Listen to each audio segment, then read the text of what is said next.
curious because you were on Shaq's show podcast, and you had said that a girl that you were acquainted with was telling you about a ball player. And that things came out later. Does that happen a lot? Like because you're a celebrity and people might tell you, I was with this celebrity and let me tell you what the shit that he's on, and you're shit. That doesn't happen a lot, but this girl's. I'm very cool with her. I've been cool with her for years, and I'm not trying to sleep with her.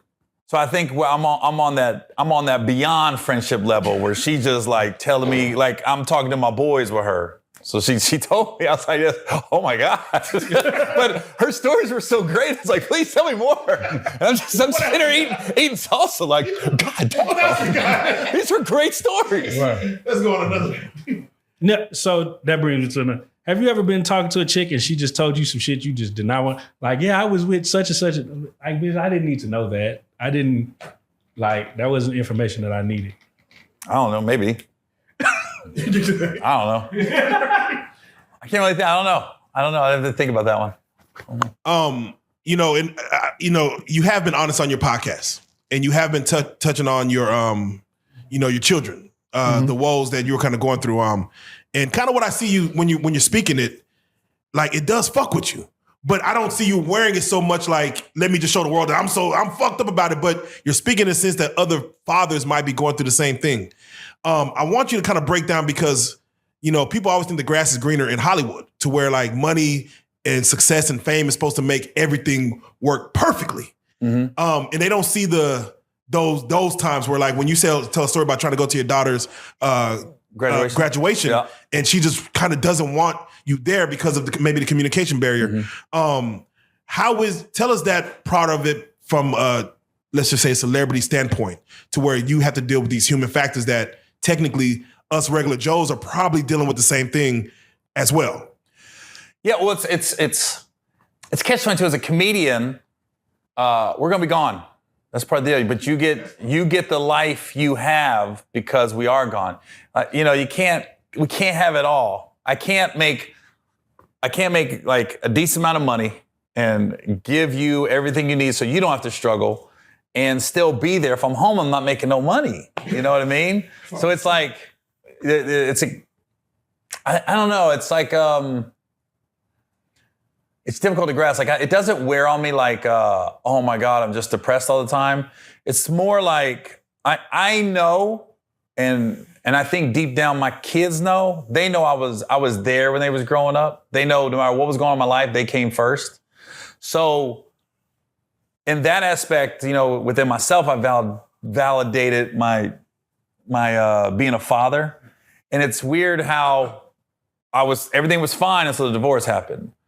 And then I became a deadbeat. Then I became, and this is all shit got said about me on the internet, Then it was I abandoned everybody. And I was like, that is not what happened. That is, and I think in a divorce, especially when you're in the heat of it, you got to give the mom and the dad, you got to give them like a mulligan, like, yo, you got to give them a little leeway because you got so many people in your ear.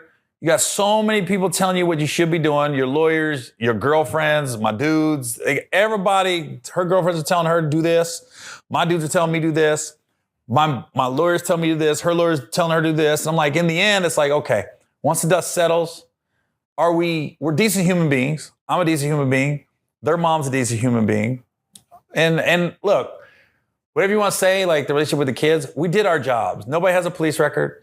Nobody's on drugs. Everybody's going to be productive members of society. And just over time, I hope it gets better. But, I never put my career before them. It was equal. You know what I mean? My management, when we went over my schedule, when's their kids' birthdays?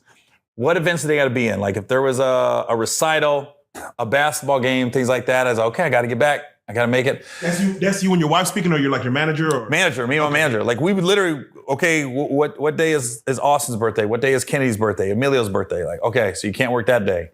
Or I got to be close enough that I can get back for their birthday.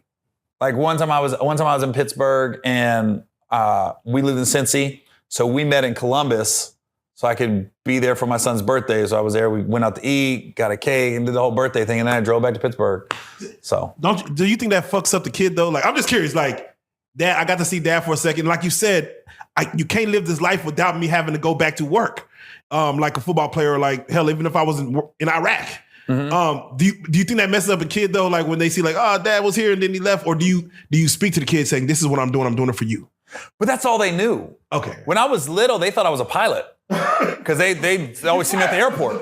They like, that's where Dad works on the airplane. I'm talking about when they was like from 1 year old to about 4. They literally would look at planes and be like, that's where Dad works on the airplane. That's all they knew. I didn't start doing a stand-up when they were 10 and I was around. Their whole life that's they knew. And listen, I got the text messages and everything that thanks for everything you do.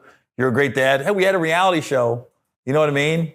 That everybody got paid on. I was making my kids money when they were under 18. You know what I mean?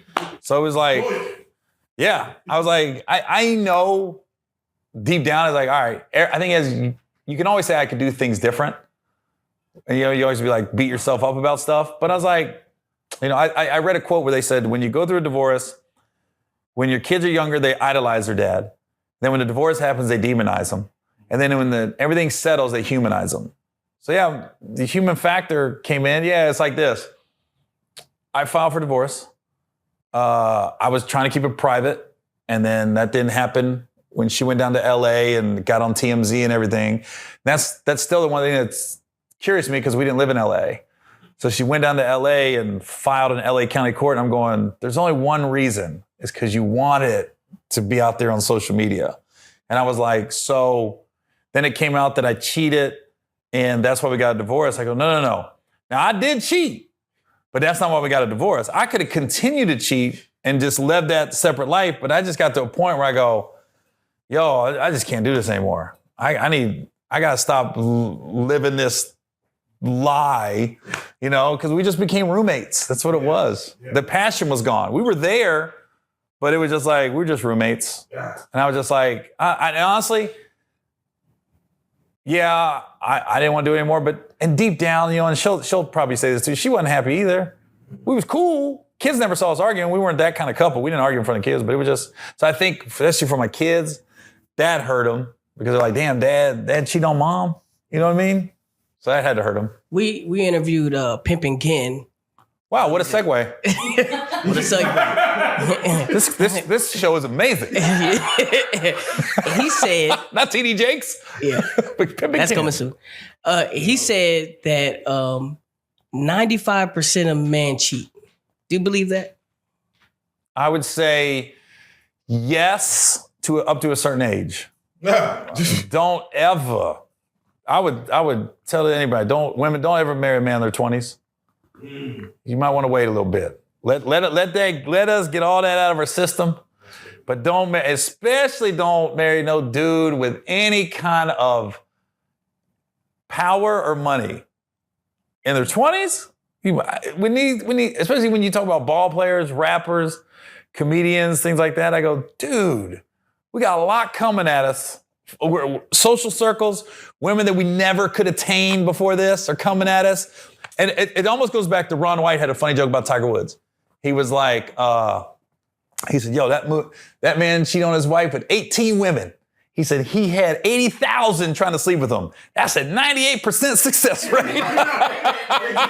That man's a hero. I was like this. But it's so true. It's like I look back on, I go, man, it's like honestly, you feel guilty. You feel awful about it, but it's like you're just so young. You got all this testosterone, and men are hunters by nature. So I think that's true for men in their 20s. I think once you hit a certain age and you start to slow down, then I don't think that's why women date older men. Because we slow down, man. We ain't trying to be hitting the clubs and going out all the time. We're like this. As long as we at the house, we still having sex and we got some food, we good, we dudes. You know what I mean? I'm an advocate that men of a certain status in their lives shouldn't be tied to one piece of Poochie Cat for the rest of their lives, even if they're married. Yeah. So what do you say about the women who are like, hey, like, it's okay, like we can mess around. Like I understand that you probably need a little something different in your life, but let's do it together. What are your thoughts? You mean she wants to sleep with the women too? Yeah, like y'all have situations. Y'all go and y'all go do y'all thing. That's amazing. Where are these women at? I think, but it's funny. Like, I think once you, it can go both ways, man. You can open up Pandora's box. I heard there's a story of a friend of mine. The dude got married. Actually, it wasn't a friend of mine. It was a friend of my ex's, my ex-wife. This is early when we started dating. We weren't even married, so this is early. She told me this story, and I met the girl a few times. That's why I got the story confused as my friend. But this girl would come over our place, right? And I always be like this. I go, "What's her story?" Because she was about to get married, and then she was divorced like a week later. I said, "This whole time you've been hyping up her dude, and they were married." Yo, they got married. They go to Jamaica on their honeymoon. On the honeymoon, they meet he meets a couple, right? So he really wanted to sleep with this dude's wife, and they were down, the other couple. So they ended up, they swapped basically, right? So then they said, and they joined in. It was a free-for-all basically. I don't think the dudes was doing anything to each other, but they were both sleeping with each other's wife. So I was like, oh my God, the dude, he saw the wife sleeping with another dude, probably fucked his head up. That's what I'm thinking. She's like, no, not at all. She goes, it was his wife that now realized she liked women. She didn't realize it till that happened. So he opened up Pandora's box. So now the wife wants to get with other women. And he's like, yo, I'm kind of hurt by that. I wish I wouldn't have did why that. Why would you be hurt? She's like, now this dude is like, but when you see another dude blowing your girl's back out and you really care for that girl, that's gotta hurt as a man. You don't want to see that shit. And so it's like, he's like, I don't want to see you sleep with anybody else, but now he just wants her for himself. And now she's like, look, she's the one going, no, I want to bring other women in the relationship.